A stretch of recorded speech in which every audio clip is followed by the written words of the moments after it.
Hey there! So I wanted to talk about an article I just wrote, which is all about 10 towns that you should hit on your fall tour. Hence the fall get up. I don't normally wear scarves inside, but it seemed appropriate since we are talking about fall tourist day. So this is going to be a really quick one. I'm going to link to the article. If you're watching this on YouTube, you'll be able to see it in the description.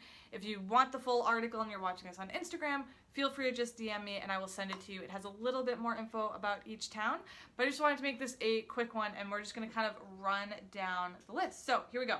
Number 1 is Ithaca, New York. Now this one makes a lot of lists for tours because it's a college town, but in the fall especially, it is just gorgeous. Like, it is really beautiful. If you haven't been there, even if you're not touring, you should probably go. So Ithaca, New York, number 1.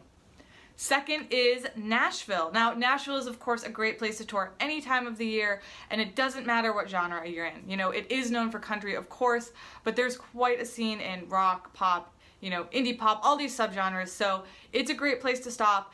If only because of the networking opportunities alone. They are abundant, so make sure you hit this one for sure. Number 3 is New Orleans, which is a beautiful place all on its own. You're not necessarily going to see a ton of fall colors like you do in New York, but it's one of those places that it's a great sort of mini vacation as well as tourist stop, so you definitely want to have it on your list.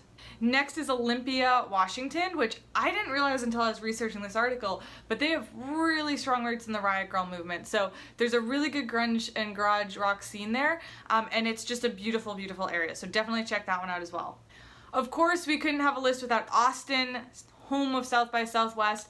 Definitely a place to stop. Again, lots of colleges, lots of people coming out to the shows, really supportive community, especially if you're in one of the rock genres, but really any place, you're going to be good to go on this one. Brattleboro, Vermont might surprise you to have that one on our list, but besides being gorgeous in the fall, because it is Vermont, of course, it actually has a pretty good scene. Again, like you have that college there, so there are college kids, and the one benefit of Vermont, I mean, there's a lot of benefits of Vermont, but one of the things that's good about this being a little bit more rural is that people are going to be more likely to come out to your show because it is a smaller town, has that community vibe. So plus, like I said, the foliage is going to be gorgeous, so that alone makes it worth a stop. Gainesville, Florida is the next one on the list. A lot of pop punk bands come out of here, so if you are familiar with that scene, you already know that. And especially in the fall, you know, if it's getting towards the later side of fall, it's getting a little bit chilly, it wouldn't be bad to have a nice warm stop on there.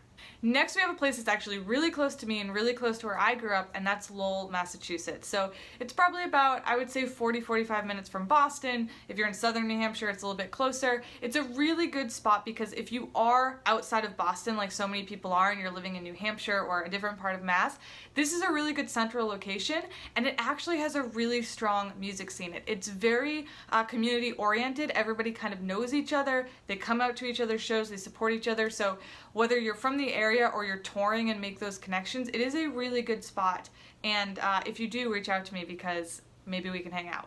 Last but certainly not least are the Twin Cities in Minnesota, so Minneapolis, St. Paul. These are great. Again, there's a lot of music schools, rich musical history there, quite a good community, a lot of people willing to come out, colleges, etc., etc. You know the drill by now. But it's a city also, so you're in the hub, there's a lot to do. All of this makes for a great place for your tour stop. So there you have it, 10 places to put on your list for your next tour.